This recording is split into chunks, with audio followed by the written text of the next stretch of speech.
What's going on, guys? Roadnet44. Today we're going to be taking a look at the Forwood Farm scenery that has been several months in development now. This has been a collaborative project between Got Friends and myself.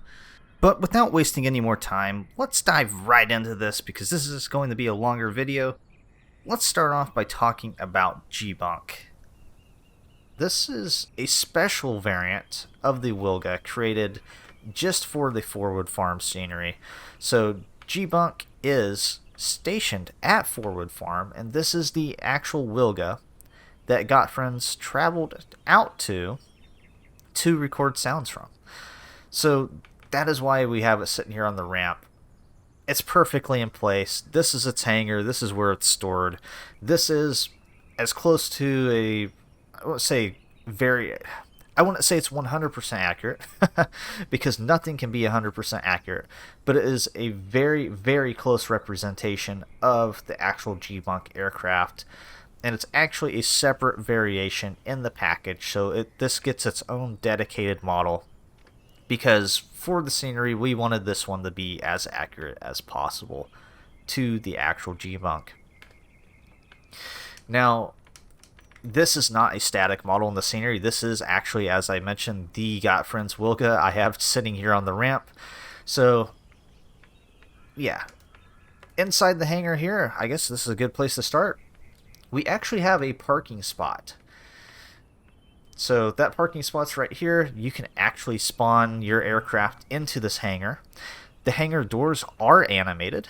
So, as we're sitting inside of the trigger box right now, the doors are open, and I can I'm not gonna pull up the box because I'd have to dig through menus and try to find that visual debug option, but the box pretty much starts right at the pavement. So as you're pulling onto the pavement and you're turning around, the hangar doors will start to open, and I can actually jump into the Wilga here. Let's go into slew mode and let me just pivot around. Good old jerky slew mode. And as we pop outside of the box here, we can see that the hangar doors start to close.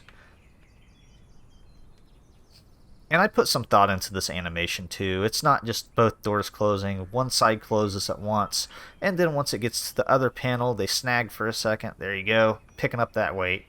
And the door closes the rest of the way. And we can move our camera view inside. We'll see that the hangar doors are completely closed now. Now, it goes without saying that once we pull onto that box again, so let me pull the Wilga on up here. Yep, the door pops open. Opposite panel first this time. Pushes it all the way out. And then we got this door here. Takes him a second to walk on over to the other panel. But he gets it pushed. He snags once he hits the other door, picking up that weight. And then pushes it all the way to the end. So yeah, now we got an open hangar. And I did end up placing some static aircraft in here. So these are all, well, I'll put an asterisk there. These two white aircraft are default models that come with the base game.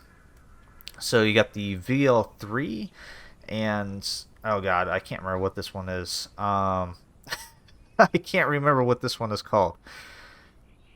It's a diamond. It's not, I know it's a dash 20, or it's a 20. It's not DA. Let's see, DV20. That's what it is.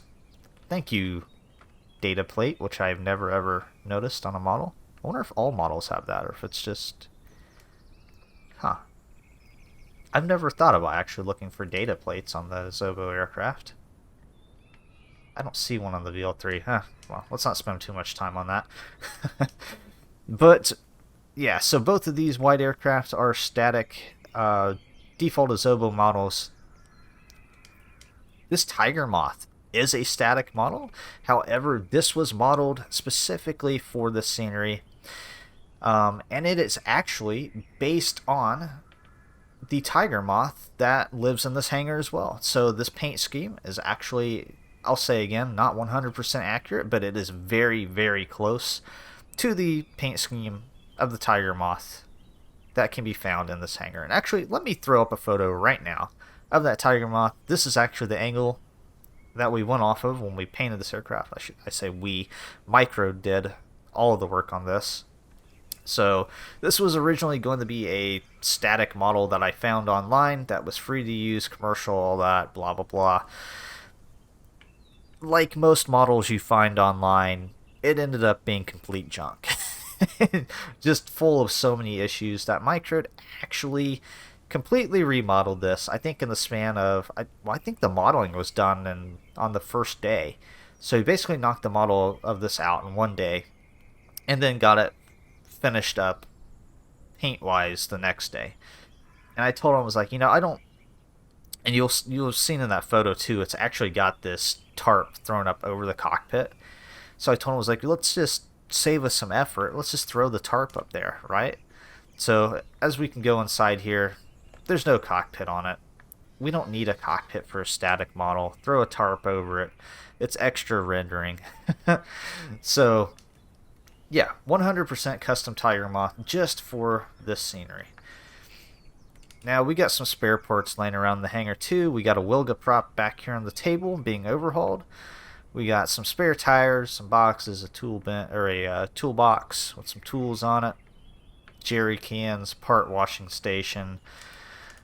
And if you guys watched the original Wilga trailer, I left this in here as an Easter egg. This is the calendar from the original trailer. I believe it was the announcement trailer. Fun fact, a lot of people were speculative and thought that the date on this was going to be the release date. No, it just looked good for the shot in the in the trailer, so that's the date we kind of just picked. So yeah, clearing that up. And as we already know, since we're in November now, absolutely no correlation to that. It was never intended to be released in September. So, yeah. Give her a nice bit of coffee there with some foam on top. The light, as we'll see in a second, actually does work. And then we got some older seats over here. I'm not sure actually what these seats are out of. In the more recent photos we have, these seats are actually not in the hangar anymore. But in one of the photos we found online, these are the actual style seats that are in the hangar. So I don't know if these are like older airliner seats or what they are. They're definitely not Wilga seats. They're too big to be in the Wilga. They're too beefy to be in the Wilga. Yeah, then we just got some random junk. Now, this is probably, besides the door animation, this is probably one of my favorite features about this hangar. We got skylights in it, and the skylights actually do work, and there's a little bit of trickery to this as well to actually get this functioning. And as much as it pains me to say it, this is actually a issue with the sim that has worked out in my favor for this effect. So I will be very sad if the day comes that Adobe decides to finally fix this issue, because then I'm going to have to figure out another way to do this. But until then, we're just going to let this little issue, quote unquote, work in my favor. And let's adjust the time here. That'll be a perfect transition to talking about the night light of this airport. So let's see, let's go to like, I don't know, early morning. And you'll see that the panel is actually light differently from the rest of the hangar. And we can kind of transition it so some panels light before others light. So it's all based upon sun angle. And what it is these are single-sided planes that have been textured but have a dual-sided material on them so that the texture basically gets mirrored. Microsoft Flight Simulator doesn't handle back faces that well, so it wants you to actually have basically two different planes, butt to butt basically, with textures facing outwards and the normals facing outwards. And then you merge those together and it'll shade correctly. Like the lighting on both sides will be correct. But it's double the amount of polys, right? So like vegetation and stuff, that adds up really fast. So you can turn a 15,000 poly or triangle tree to 30,000 triangles just by doing that.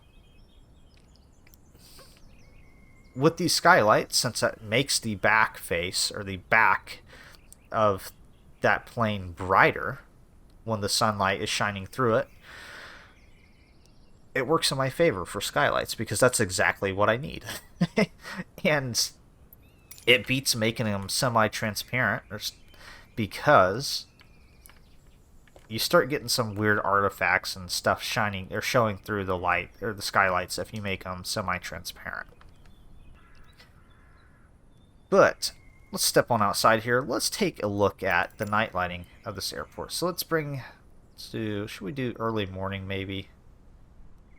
Yeah, let's do let's see what gives us better. Yeah, we'll do evening actually. So we can see actually inside the hangar here, we get some nice lighting. We got this the shop light right over the top here. It is a spotlight style, but I'm doing a little bit of trickery to get some good ambient lighting in here as well. The lighting is all effects, so all dynamic. It's not baked into the texture whatsoever, except for the actual light bulbs and stuff. Those are an emissive map in the texture. So we got our nice little bright LED bulb over here lighting up our calendar. And then we got a floodlight both at the rear and at the front. And this is maybe better seen on other lights, but you'll notice it's got a soft glow around it as well as the hard cast from the spotlight. So the spotlight allows me to give directional light, pointing in the actual direction I want. And then I'm also using a pin light or a point light it's a 1 watt bulb at the same color, and it gives this nice casting effect on the outside of the hangar. So a little bit of trickery that I've done just to get that, because if you don't have that, it looks weird not having kind of ambient light cast around it. It just makes it really hard. So that kind of helps to soften up the light a little bit. And this is actually probably my favorite area lighting right here, just because of how it casts. We got our porta potty over here, or bathroom, toilets, whatever you want to call it, nice and grunged up. And then we got these little spotlights here, LED lights, and it just casts really nice on that wood and rusty roof. And yeah, I feel sorry for whoever's staying in this camper because, yeah, those blinds are closed, but they ain't helping much, I guarantee that. So I hope you got some blackout curtains or something in there. And then the campers as well do have ambient lighting inside of them. It is an emissive texture. There's no actual lights or anything for those. So it's just real nice soft lighting, nice and subtle. You can see across the field over there the other campers lighting up as well. They're closed blinds, so yeah, I went with more subtle lighting in them. This building here does not have any lighting. And then we got our light poles over here, which I went with a warmer light. And this is all calculated as well. So I didn't just slap a light color or brightness on these. I actually have a chart that I look at that has temperature in Kelvin, and then it's actually got examples of what that lighting should look like. And I basically just go through that list and I decide, okay, I like what this light, how this lighting looks on a wall. I grab that value in Kelvin. I got a website I go to that I can punch that Kelvin value into, and then it gives me a hex color code, and I can punch that right in. So all these are based off of real lighting values in Kelvin. It's stages of 1,000. So I think one of them's like 4,000 Kelvin. I think the other one's 6 or 7,000 Kelvin. So yeah, actual real lighting values there, not just bullshitting around. So yeah, I went with warmer lighting over on this side, just because it makes it look a little bit more rustic. And then the hangar was more like LED and shop light style, so we went with a brighter, colder lighting on those. And the casting on this side is just really nice. So we got the one light there on the side, and we got a couple around the side here as well. And you can really see how the softness, getting interrupted by a horse there. We'll get to that in a few.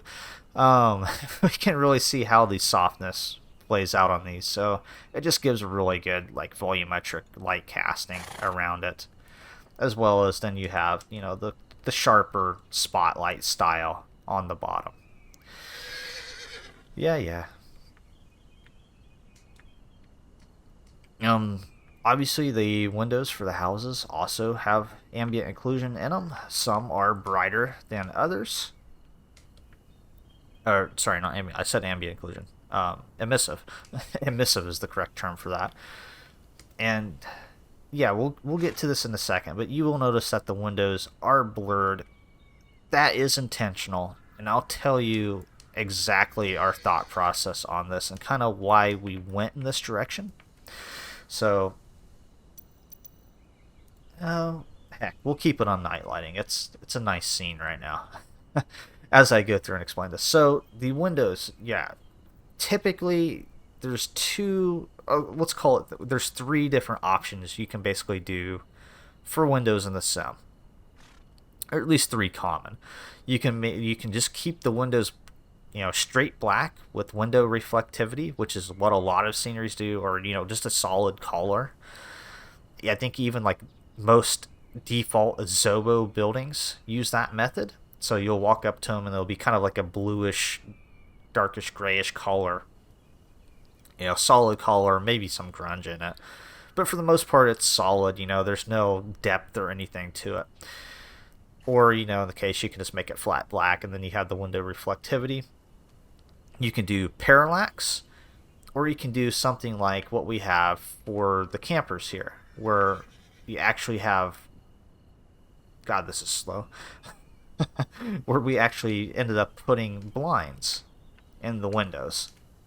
So this is just a texture, obviously. No depth to it, but it gives you something at least to look at in the windows. Well, for the buildings, we decided to try out a method of parallax that it's not really been done before as far as I'm aware. Let me preface this by stating that parallax, at least I think, I don't have a ton of knowledge with it, but in the time that I have played around with it and I've experimented with it, I have never been satisfied with one result. Completely satisfied with one result that I've gotten from it. And it has to be done in a very specific way. It's not like well supported in Blender, which is what we're using for all the modeling on this. It is in 3ds Max, but I'm not shoveling up another, I don't know how much the subscription is for that, but I already pay too much in subscriptions for this hobby. I'm not going to add another one, especially when Blender does just fine for most things.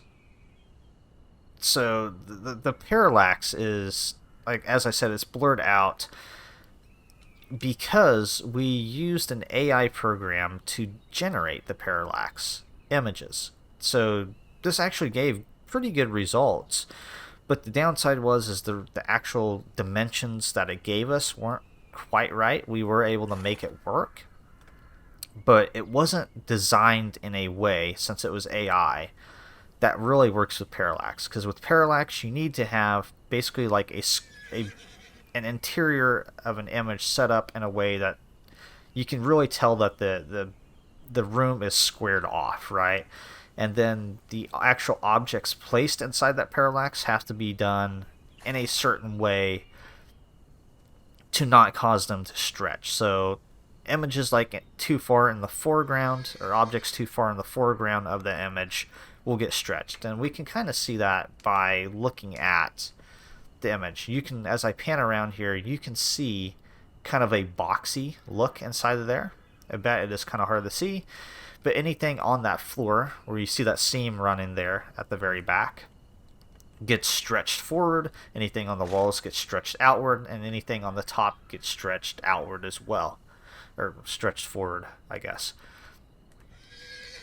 So this varies depending on the depth that you use as well for the parallax.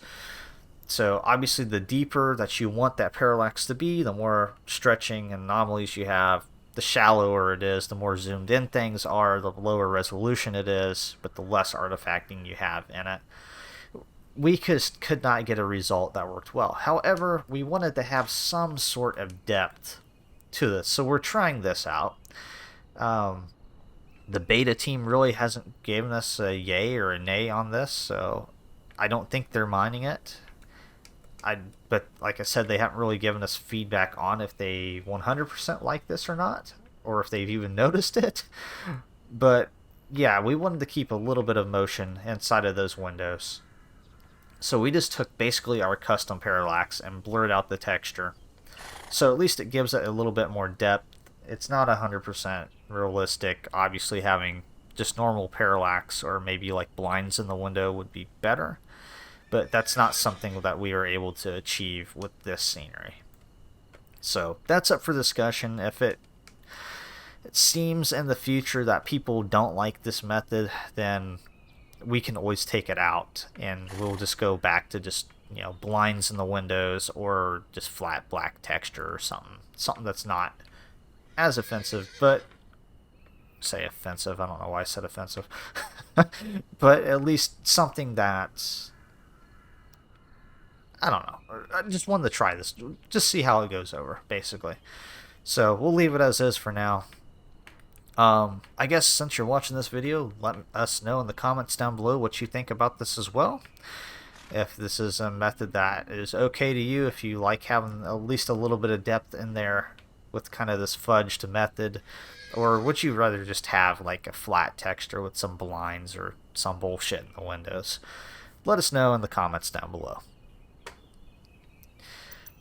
Okay, let's move on. And we're going to tune our drone speed up here so we can move around. And let's go ahead and get our lighting turned to daytime. Alright, and before we start talking about some of the dynamic features in this scenery, I always select the wrong window. Let's go over here. Let's tune that down again, because I actually made it too fast. There we go. Let's take a little bit more closer look at some of the modeling detail in the actual scenery. So obviously everything for the most part in the scenery is custom. There's only a couple of things that are default models. These rocks here are technically default rocks, or well, technically they are default rocks. The 3D trees that you can find in the scenery, they are default items as well. And then the horses back there, we'll get to in a minute. They are default but modified, and I'll talk more about that here in a few. But as far as I'm aware, oh, and the cones are default models. But well, no, every time I say but, I think of one more thing that's default. The ladder. So the cones, the ladder, the horses, this junk back here, the cement mixer, and the metal, the gravel dune there. What else? These lights, the wood pallets back here are default. These brick stacks, the black tubing there, those pipes, the loader bucket, that scaffolding, and then the tarp, which is really jacked up, loading the last level of detail first and the first level of detail last. Please fix that, Adobe. It is really jacked up. That's all of the default objects in the scenery. So mostly just some clutter. But everything else has been custom made specifically for the scenery. Oh, wow. And the trash cans. I forgot about the trash can. And the chairs, the yellow chairs. But that's beside the point. We can go and listen off objects all damn day long, or we can actually just take a look at the objects. So let's see what we got here.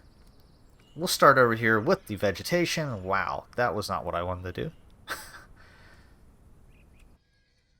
Let's try that again. That reset my camera, which was the intended effect, but yeah, I did not mean to go all the way over to the aircraft. Yeah, so we got our vegetation here in one of our gardens. God dang.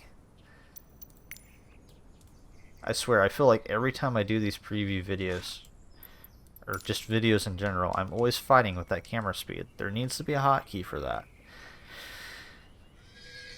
Anyways, all this vegetation here is 100% custom. I say that, and then I notice that, yes, this grass here is default grass, actually. So, but, yeah. Let's just say that it's custom designed. But for the majority of all items here are custom.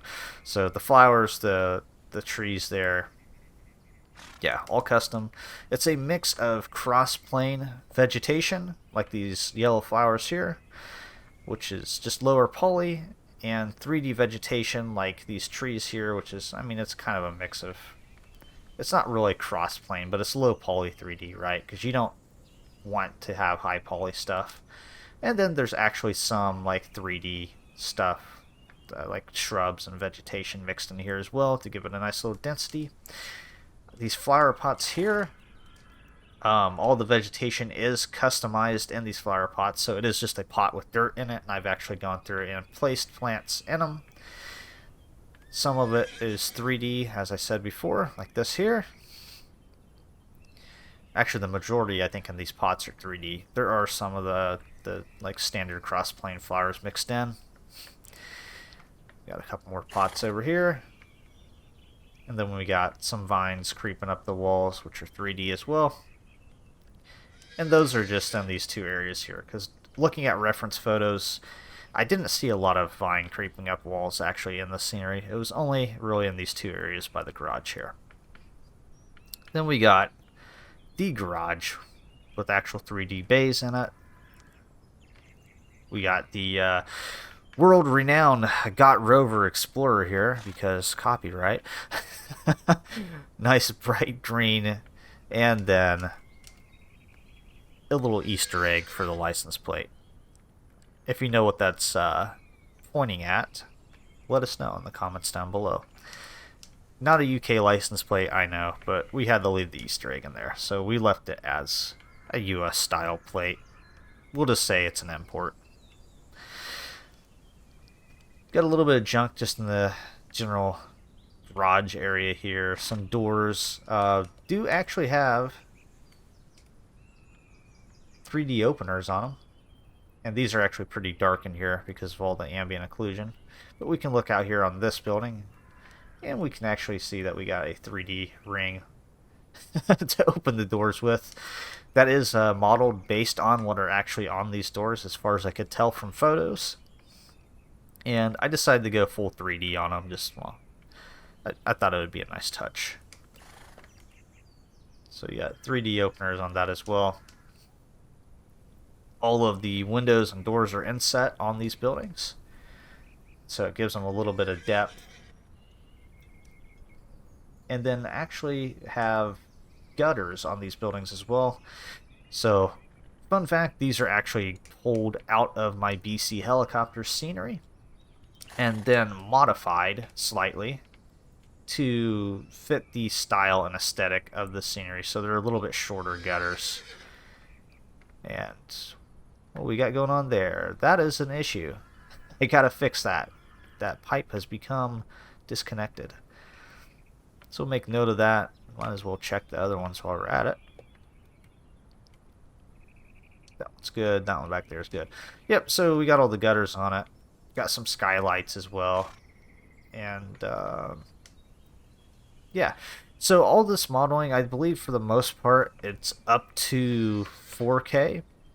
And some of my sceneries I do up to 8K. But since we are distributing the scenery in the way that we are, to keep the file size a little bit smaller, we decided to only max it out at 4K, which still gives good texture resolution, but obviously it's not going to be as detailed as some of my other sceneries. Like, if I did this in 8K like some of my other sceneries do, yeah, this would be like several gigs for this package alone. And since it's getting packaged with the Got Friends Wilga over there, yeah, adding a couple more gigs to the package isn't really an option when the package is already several gigs, right? So some people like to complain about package size, and even though we're, in a time where package sizes keep getting bigger and bigger, people's internet still is just as slow as it was 10 years ago because, infrastructure. Yeah. But as I said, it still gives good texture definition. I mean, this is all 4K texture here, and I think it still looks good. Let us know in the comments down below what you think about the texture quality. As long as you don't get, freaking right up on it, anything's going to look bad up close. But, I mean, if you're looking around the areas that the sceneries intend to be viewed at anyways, you still have really good texture definition in there.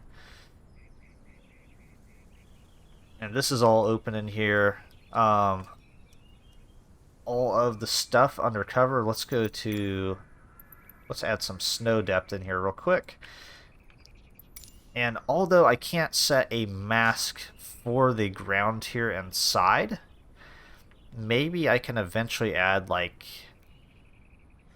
maybe I can add, I may play around with that. Because see how it kind of falls off here at the edge.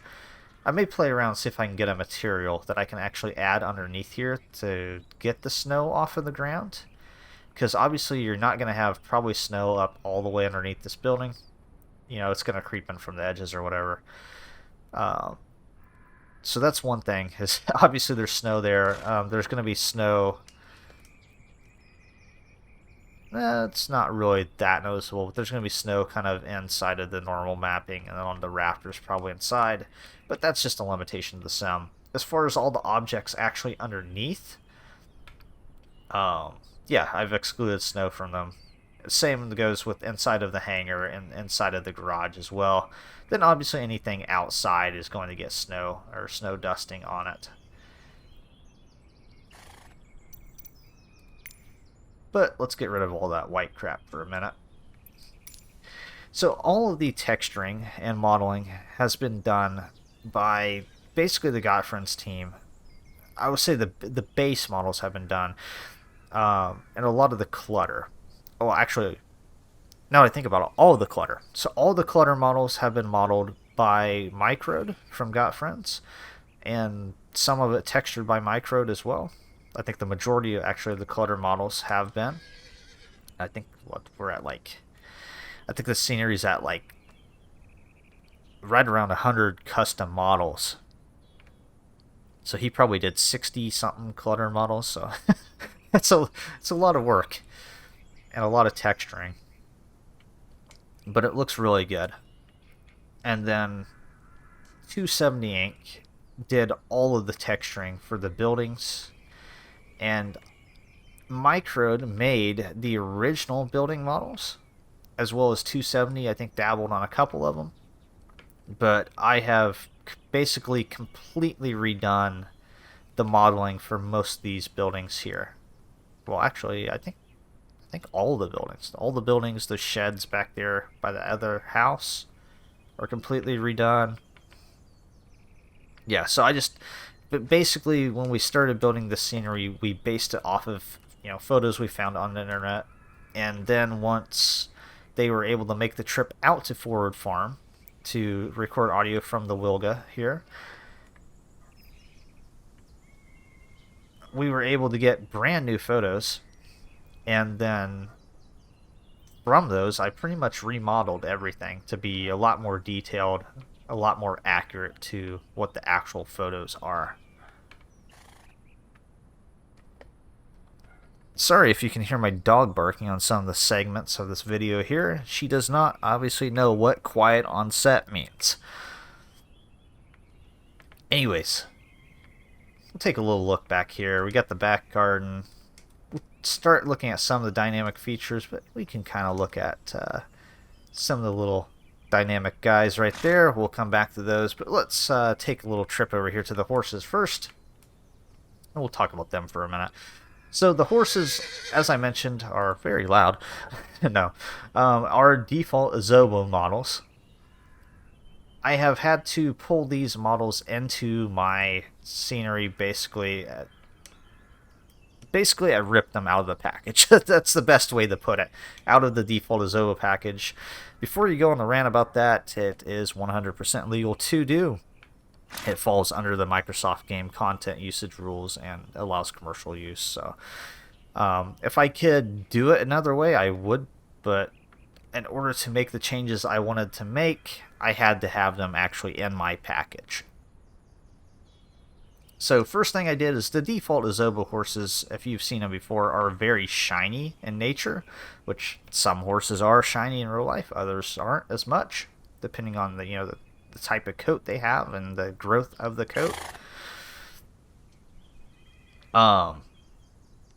Yeah, so I knocked out the reflectivity quite a bit on these horses and made them a lot more like dull in nature, which I think gives them a lot better tone and actually makes them look a little bit more realistic than what they did before.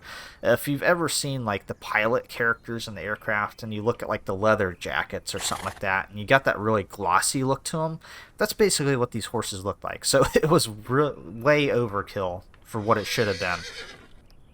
And yes, as you can hear, they do make sounds. So these are WWISE sounds. So not the old style wave or anything. Went right to the WWISE package. And they do play sounds. They are both have their own separate audio. So there's no audio overlapping or anything like that. They snort and whinny and all that at different times.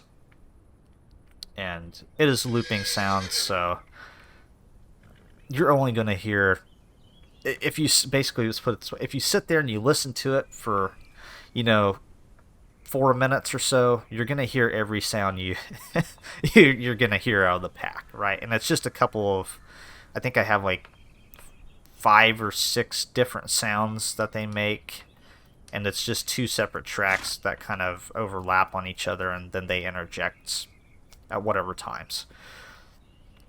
But it gives them some life, gives them some character. You'll also notice that the animations are not synced up.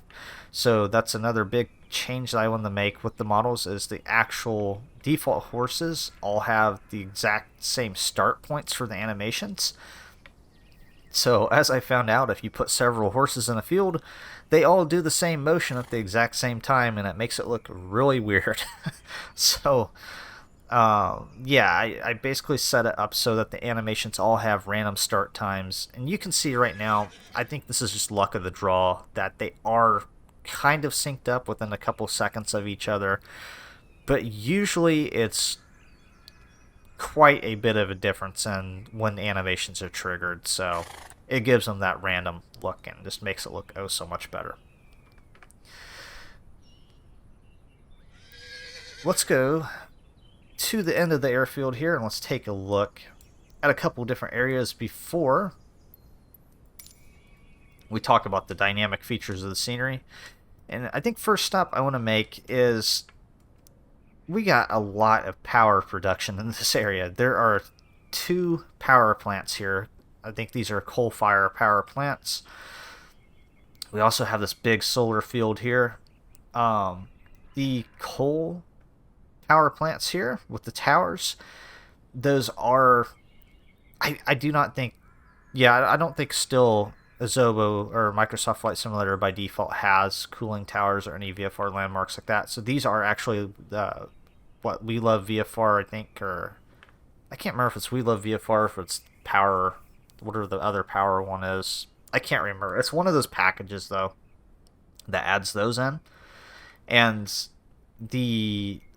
I know for a fact there's the UK solar and power or whatever, the solar panels, power lines. You can get all that on flightsim.to. The scenery is 100% compatible with that, I guess is the point I'm trying to make. So this solar field here was originally covered slightly by that add-on, but it didn't add all the panels in. So I have actually gone through and I have painstakingly laid out every single freaking row of solar panels in this field here, as well as placed an exclude down, so excludes that project. And I'm not sure why, but there should be some other smaller solar panels loading in here to fill out this row. I'm guessing it's just a loading anomaly and they're just not loading in right now. But they usually load. That's actually the first time I've seen that. I'll have to keep an eye on that. But being as their default models, not a lot I can do if there is an issue, unfortunately. Let's just hope it works out in the end. So yeah, we got the solar field there. And then here at the end of the runway, we got our nice big field of sunflowers. And then we got our honeybees. And we can actually go over here and we'll take a look at the sign real quick. Lower our drone speed down. And as always, reset the camera view. We got our bee information sign. It's not really readable. These are actual pamphlets. I think actual UK pamphlets. We found them online somewhere. And I think for the most part recreated, because we didn't have like all the information.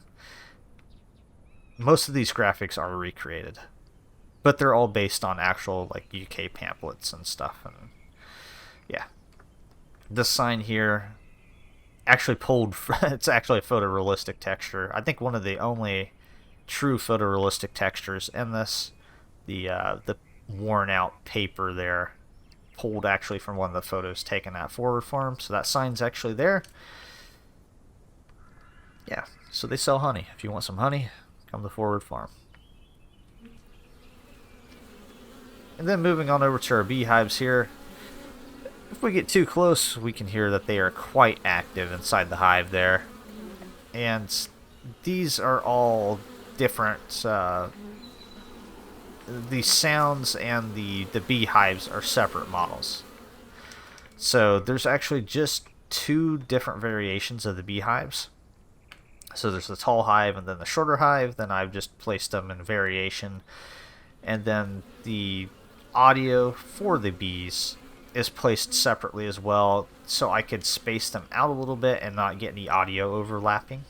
So that's one of the big things of why I didn't add the sounds directly to the beehives. And the other option is the other reason is because I would have to make those beehives sim objects to attach the sounds to them. Sim objects do not accept snow. I don't know why. I mean, I kind of see the reason. But yeah, so we just have a bunch of beehives sitting out here that wouldn't collect snow on top dynamically. So it would just look kind of weird. So it's just as easy to place the sounds separately. It gives you more control over how you want those sounds, or where you want the sounds to be played as well. And then, fun fact for any of you freeware scenery creators out there that are using Emerald Object Library in your creations, this will all be, most of actually these models, the clutter models and such, and the scenery will be coming in the next version of Emerald Object Library. So you'll be able to use those WWISE sounds as well as the beehives and new vegetation and all that. One thing I meant to the showcase while I was here. So there's a couple of different things that you can do with WWISE audio. And as you notice, as I tune my temperature down there, I can tell the WWISE audio to stop playing. Now, with aircraft, and let's talk about this as we journey back over this direction. With aircraft, you can get very creative with what you want to do with your WWISE audio. There's a lot of functions that you can do, and you can add in custom sounds, playing on custom variables, whatever. With scenery, you are very restricted to what you can do. So there's two different types of sounds that I can play in a scenery. I can either tell a sound to play at all times, so that's called an always play sound, or I can go by SimVar. which is called a semvar sound. So far, those are the only two WWISE sounds that I've got to work in scenery, and I'm hoping to get animation sounds working. I haven't figured that one out yet. I don't know if it's possible. Signs are currently pointing to no, but I may be missing something on that. Who knows? I have to delve into that one a little bit more. But as far as the sem object sounds go, the semvar sounds go, I have basically only two options that I can use because they only can read aircraft variables, so AVARs. So ambient temperature is one of them. So basically, if I can tie something to ambient temperature, such as the bees, where if it gets colder, bees usually are less active anyways, so I can say, below a certain temperature, stop playing the sound, and make that sound dynamic. Same goes for the horses over here. I can, and I forgot to go over that, we'll get to that in a second. I can make the horse sound stop playing once the temperature gets colder as well. Now, about those horses, I missed touching on that, I guess. They actually do disappear after the temperature gets down kind of into the freezing temperature. So 0 degrees Celsius, 32 degrees Fahrenheit, the horses will disappear, and that's kind of just to simulate them being put up for the winter. I don't know a lot about horses, so this is only based off of basically information that I've got from people that know more about horses than me, or what I've been able to find online. But as far as I'm aware, they grow a thicker coat in the winter, and they can basically survive up to temperatures below freezing, not too far into freezing, but I think maybe into the low teens range, if I remember that information correctly. But the number one thing that they need to survive at lower temperatures is access to warm drinking water to help regulate their temperature. So I guess as far as I've been told, that is the biggest component to if you put your horses away for the winter or if you leave them out in the field, is what the temperature is going to be and also what their access to warm drinking water is.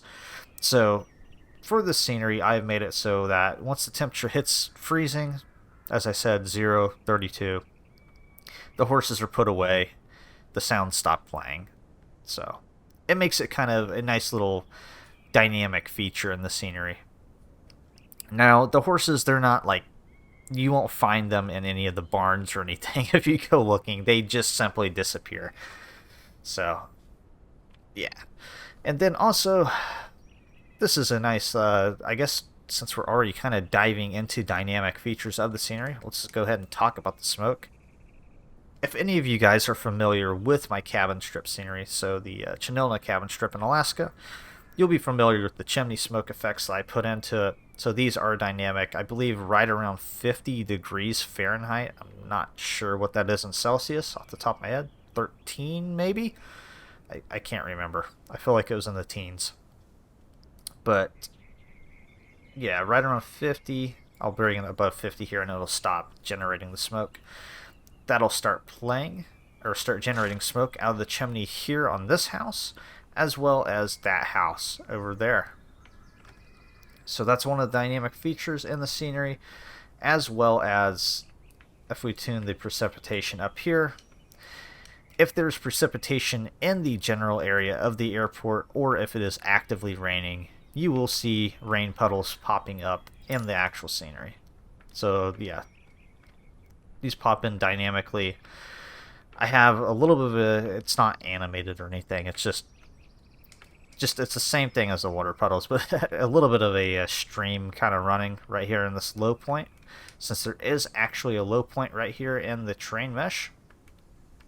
And fun fact, these hedges that run along here are actually planted inside of a ditch in real life. Obviously, with the accuracy of terrain in the simulator, I can't really simulate that. So that's the idea of why there's actually a stream of water going across there, because realistically there would probably be water kind of pooling up in that low area and then draining off into the ditch on either side. God, I gotta try to think here. Oh, other dynamic feature. I believe I've hit on every dynamic feature except for this one. As we saw back in the back, we have butterflies in the scenery. So these butterflies, much like in the Chanelna cabin strip scenery, are native to the UK. But I went one step further, and they're not showing right now because they are hidden when it rains. But as we take that rain off, we'll see them come out and start to flutter around here. Yeah, so I went one step further. In the Alaska scenery, they're basically just a range. I don't remember the exact range I selected, but during the summer months, the butterflies will show up, I think from like spring, the summer, then kind of into the fall a little bit. I think it's spring and summer, though. Don't quote me on that. I don't remember the exact months. But I went a step further on my research with these butterflies. Not only did I make sure that they were native to the region, I also made sure that I picked the times that they were going to display in the scenery as accurately as possible. So they're actually visible based upon charts that I found of when they're visible in real life. So 4 native species, we got the red admiral, white admiral, large blue, and painted lady butterflies. Those are the 4 I chose. Red admiral is visible from April through October. White admiral, July through August. Large blue, which is as far as I'm aware, actually a rare butterfly, so it's sparsely placed throughout the scenery. It's only visible in June and July. And then you have the painted lady, which is visible from March through October. So not only does that give the scenery a little bit more realism, but it also makes it so that you're going to have different densities of butterflies throughout the year, right? So it's going to be a little bit more sparse as you come on the season, and then as the season picks up more in the summer, you're going to have more butterflies showing up, and then as it starts falling off, you're going to have less again, right? So it kind of makes it more dynamic, and it's just one of those small features that you probably would have never noticed unless I actually told you. But those are the features I like doing. I like people actually digging for that stuff and finding out about that stuff. Taking a break here to catch my breath and take a drink because I've been talking nonstop for almost an hour now. Holy crap, this is going to be a long video. Hopefully you guys are still with me. If you are, we're nearing the end of the video, so don't worry. Not too much further to go, but I wanted to give a very in-depth look into the scenery, and this is the best way to do it. So maybe I can trim her down a little bit in editing, but for the time being, yeah, it's going to be probably a longer form video. But that's good in a sense, right? Because that's always what people want. Is, people want to be able to see basically the ins and outs of a product that they're going to be looking at getting. So yeah. Taking a look at some of the custom sheds I did over here. There's actually, you can view it on my channel. There's a live stream where I was working on these exact shed models right here.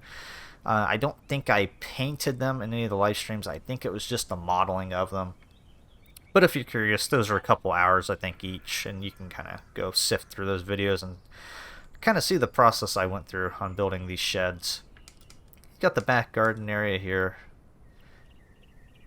Nice little reflective table, wicker style furniture there. And then let's talk about the data for this. So we got a couple signs here, new house, and then active runway sign up there. So this scenery uses 1 meter per pixel terrain mesh, so a digital elevation model. So it is the highest resolution I believe that you can get, and it is, I don't remember exactly who provided it, but it is I believe a UK government data set that is provided for use. So yeah, very detailed terrain. You'll notice that nothing in the scenery is flat, so there's no like flattens or anything. Everything follows the curvature of the terrain, including the buildings back there, which I did have to do a little bit of terraforming action to kind of make them work, because obviously the raw data isn't perfect. But for the most part, it is very accurate to what it's like in real life. And as you can see, looking across the field here, getting kind of low, the buildings down there are a lot lower in elevation than this side of the field. And they actually go downhill as well. As we can see, if we kind of look right here, and you kind of look from left to right, starting with the hangar, ending at the shrubs down there, you can see that it goes downhill. So yeah, a lot of adjustments had to be made by hand over there by those buildings to get that all to work out correctly. The aerial imagery is custom as well. It's 30 centimeter per pixel. Originally it was going to be 15, however, because of how we're going to distribute the scenery, we decided to step it down so that it wasn't as big in file size. And actually the 30 centimeter, I think, looks just as good as the 15.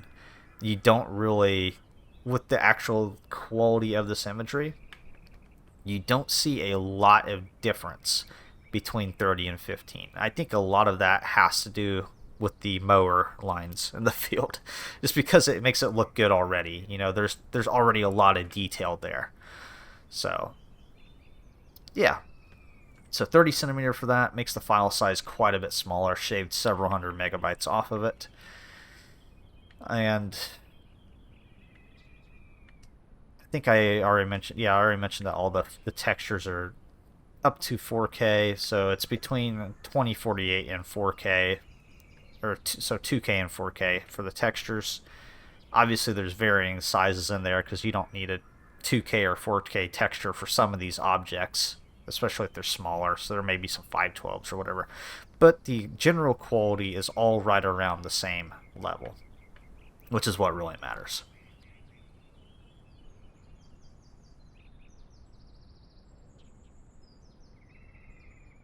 So, man, I'm trying to think of if we've I feel like I've covered so much in this video that I can't exactly remember if I've hit on everything or not. Obviously we got all the camper models in the scenery. These are all custom models, nothing bought from like Turbo Squid or CG Trader or anything in the scenery. Everything's 100% custom, done in-house. Textures, everything.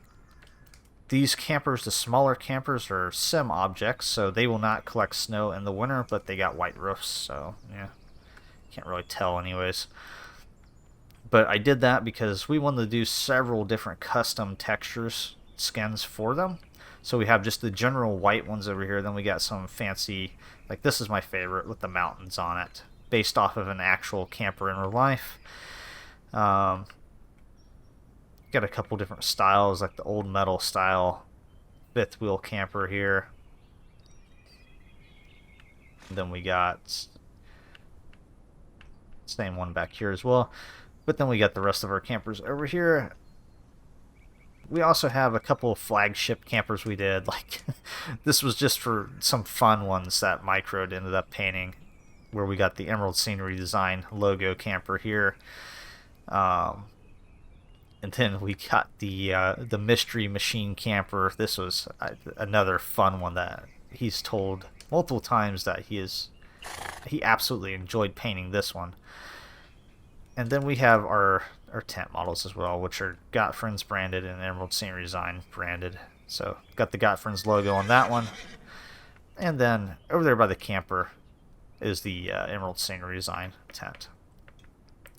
As most of you guys know, I'm not real big on branding in my sceneries, but Got Friends like to sneak in little Easter eggs there, so I wasn't going to tell them no.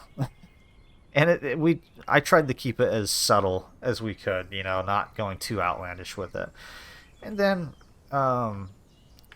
just because we missed these in the hangar here, I didn't talk about them. There's the towplanes.uk banner, which is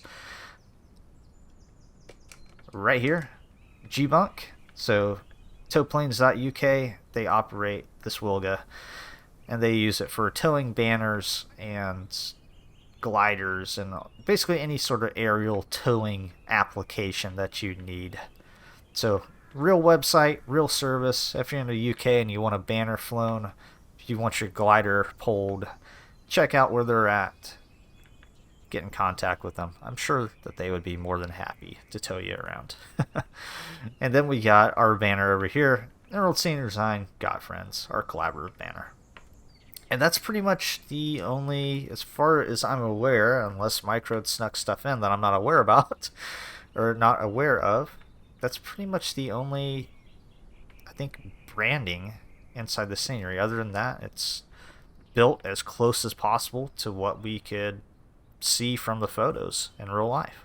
So I guess that brings me to the last part of this video, and it's talking about how the scenery is going to be distributed. And this has already been out there for quite a while now. This scenery will be included, I would say this packaged with, so included packaged with, in the same download of the Got Friends Wilga. So if you buy a copy of the Got Friends Wilga, you will receive this Forwood Farm scenery as well. There's no secondary download, anything. You buy the Wilga, you have it all in one convenient package. We also understand, or I also understand, that some people don't want the Wilga. You know, it may not be an aircraft that interests them. However, the airfield itself may interest them. So I will be also distributing the scenery under Emerald Scenery Design as a standalone scenery. It will not require Emerald Object Library. It's its own, as I said, standalone package. And as far as pricing for the scenery goes, well, I'm going to make it an affordable price. It's not going to be real expensive. I am not 100% set on the price yet, so I'm not going to give you an exact price in this video. I will say it's going to be no more than $12 US. And it's probably not going to be 12. It's probably going to be lower than that. But that's pretty much my max. And I'm not intending it to be, I don't think, any lower than 9. So it's either going to be $11.99 or it's going to be most likely $9.99. But like I said, I'm still back and forth on that pricing. I got to figure out how to structure it with my other scenery, which is already $9.99, and kind of how the features add up between those. But that's kind of the range you're going to expect from the scenery, and it's, like I said, it's probably going to be $9.99. But if it becomes 11, you know, expect that too. I will figure that out more as we get closer to the release. Right now, the scenery is in the late stages of beta testing. I'm kind of just fixing little issues that I find in the scenery, like that gutter we found earlier. So, yeah. Anyways, guys, I hope you enjoyed this first look at the scenery. I don't think that I could possibly give any more of an in-depth look. I think maybe before release, as the Wilga sound pack gets kind of polished up more, I think we'll sit down and maybe we'll do like a live stream or something out here and kind of just play around with, you know, the Wilga and the airfield and whatever. But yeah, until then, I guess enjoy your hour-long video of going through the scenery and looking at every feature that I could think of off the top of my head. Anyways, guys, thanks for tuning in. Thanks for watching. We'll catch you in the next video. Rodent44, over and out.